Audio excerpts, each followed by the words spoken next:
I'm here to talk to you all about online parties, what I've been doing, the resources I found that have helped me, and I'm hoping it helps y'all. I wish I didn't have sinus problems. Okay.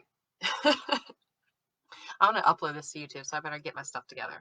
All right. Online parties, what I'm doing, how it's helping me. Here we go. Um, Step one is to prepare an outline. Okay. Being prepared is the biggest hardest part of all of this. Okay. But if you're prepared and another consultant has generously created a mock party for us for this catalog. It is fantastic. I know I posted it in our team page a week ago, but I highly recommend that you guys check this out and use it, you know? Okay, so she even provided a script with verbiage. She's numbered each post. That's what I'm using. I've changed some of the verbiage. I've changed some of the pictures. I've created my own pictures. I made it my own, but she literally mapped out a 3-day online party outline, and it's fantastic. So it's like, why try to recreate, when someone was kind enough to do this for us? So I highly recommend that if you want to do online parties, you check that out and you use it. Use that resource. It's going to help you. There's images. You can save them. So what I did is I saved all the images. I saved a copy of the outline. Um, I numbered my files, like post number 1. I put all the images for that post in there, and then I kind of added things to make it more personal, pictures of myself, pictures of me using the products, things like that. But having a script, knowing exactly what you're going to post before you even start this party is going to be the biggest stress reliever for you. Running this online party is going to be so much simpler because you already have a plan. So there's already a plan in place with this mock party that has been created. You can adjust it how you like. Just you have to take the time to save the files, get yourself prepared, and go from there. And obviously coaching your host. So this is huge. You want to get them excited. You want to encourage them to I encourage my hosts to reach for a $500 party so that they get $75 free and 3 half offs. There's even some verbiage for the host in this mock party. Um, and what I really like, which I thought was a great idea, was that there was a host bingo. So it encourages your host to make posts, welcome posts. It encourages them to send you their wish list, get them looking at the catalog. And then with that bingo, they can earn products from you. So that's totally up to you. You can obviously recreate the bingo depending on what you want it to be as far as giveaways. But I think it's fantastic. I think it's a great way to keep your hosts engaged, um, and just remind them, hey, if you do these things, you'll get rewarded. And to help build the party up. We want the host to be excited. If your host is not excited in your party, then most likely your guests are not going to be excited. So you have to be excited. You have to get your host excited. You have to keep your host excited, um, and in turn, hopefully have a successful party. Um, and I like to send my hostess a bag. If they're local, I dropped off 2 bags yesterday that had products in it that they could use, like full-size products, like the counter cleaner. One of the bags I put the wall paint diffuser in, one of the bags I put the Scentsy Go in. So things that they can use, plus samples that they can use and share, order forms, a couple catalogs.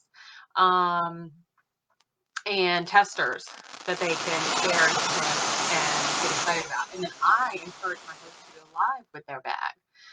And this also gets your host being more comfortable and thinking, oh, okay, well, maybe I can do this. And maybe that host will be your next teaming. And if they're not local, I do send them a smaller bag with samples, smaller samples of the Counter Clean, things like that, catalogs, as much goodies as I can, that doesn't cost me too much to ship. But I think that's really important too, because it helps keep your host excited. And you can do that. I mean, you can send them a scratch and sniff sheet and a catalog and a thank you note and just, the host rewards chart. And, you can get them excited too with just a small package. You'd be surprised that they're even, if they're even getting anything at all, they may be super excited, right? The bingo is in the mock party. Yes. And I can share that too. So scheduling your post. So you've got your outline, you know what you're doing, schedule your posts. I find myself scheduling the posts every morning. And I'll schedule the posts for the entire day in the morning. I'm doing 3-day parties now. So I did two last week, and I liked how it was kind of quick and short, to the point, lots of content coming, every 1 to 2 hours. I followed this mock party. It's a 3-day mock party outline. And then when it's over, it's over. I did extend one party. The host had asked me to extend it. I didn't extend the Facebook portion.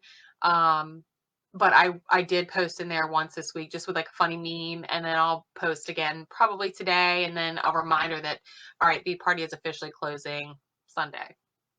But the Facebook portion where I'm in there posting daily, I stopped that, after the 3rd day. And that's one of the things that I learned. It's like when you have a party that maybe is not as successful, you kind of feel like, oh, should I just give one more day? Should I keep posting? You got to let it go. You just got to let it go. And take what you can from it and learn from it, or see what you maybe could have done differently, and then just move on. Yeah, don't expect every party to be a smashing success. You have to be okay with failure in order to grow. You have to be okay putting yourself out there, not knowing what you're doing maybe, and seeing where it goes. And if it's a hit, then great. If it's a miss, then maybe reflect, or maybe it just, maybe it was the hostess, or maybe it was timing, or maybe whatever. But don't take all that on yourself personally. Just know that you did your best and move forward. Staying positive, staying active in the party, engage. So the next day, I don't typically follow the entire day as posts are going. So maybe at night I may go back, depending on how late I get back onto my phone, or first thing in the morning. Like this morning, I got on and I scrolled through the entire party for both my hostesses, and anyone who commented, I commented back. And that's really huge. You want to engage with the guests, especially when they're commenting on posts. So even the guessing game, I say, oh, great guesses. Let's keep them coming. Just keep your people excited. Keep posting. Don't worry about if they're getting 500 notifications. They accepted the invite. They are there. If you annoy them, they'll just leave or, or they might see something they like. So commenting on every single comment, I think, is huge. Make sure that you are engaging with your guests. And if you find that your host is not commenting, and this is part of the bingo that I think is great, because one of the bingo squares is comment on every single post. So if they want to earn that bingo square, they have to comment on every single post. So keep the host excited throughout, coach them along the way. If you find that they're not commenting, just say, hey, I know it can be a lot throughout the day, but take 5 to 10 minutes while you're laying in bed at night, open your phone, open the party, and just scroll through and comment and tag and, post a picture of your warmer, whatever it is. And like I said, being prepared is the biggest challenge. Being prepared is the biggest challenge. And this mock party that was offered to us as a resource is huge. Huge. And I highly recommend that if you're interested in doing this, start there. Don't try to recreate, just start there and get your foot in the door and figure out what works for you. And then so this other thing that I started, which I'm excited about, is I started this,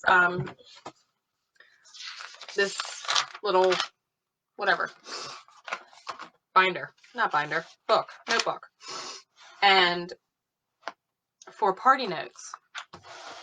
So at the top, so these were my parties from last week, but this was, you know, Tammy sent social and then Emily. And so what I did, I put the date of when the party was. We had extended hers to the 27th. So just some examples, like at the very top, did I ask to flip the party? And, you know, I've got a question mark and a little square, you know, yes or no. It's a new catalog. And then party notes. I know one of the guests had mentioned on one of the images that she liked the Dragonfly Away warmer. So I put her name down and I wrote the warmer down. Another guest was not ready to order yet, but she wants to order and she was interested in the fan and the pods.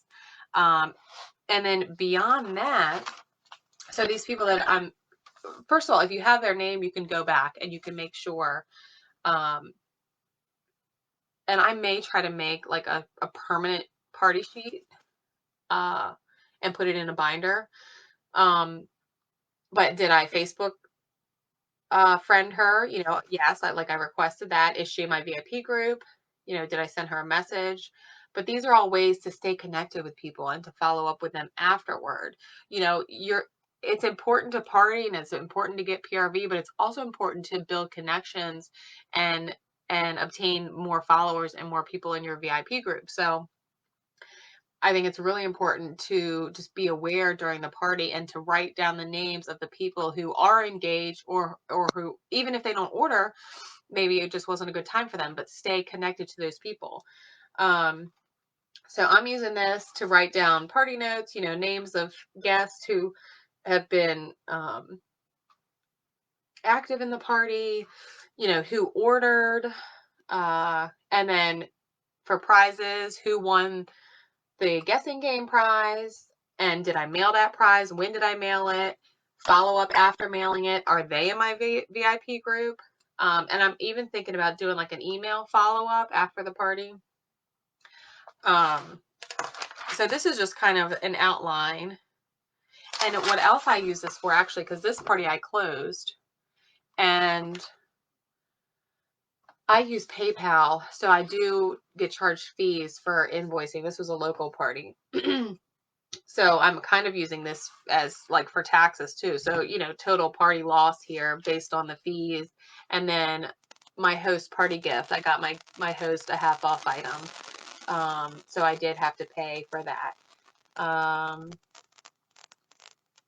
And then I had an add-on order and any information that I found out about a guest, like one that ordered and we had a conversation, you know, she's known the host for this many years. She's actually local to Owings, so that's great. She lives near me. That's awesome, Danielle. Yes, scheduling the posts. I know sometimes the hosts are not interactive and that's just hard.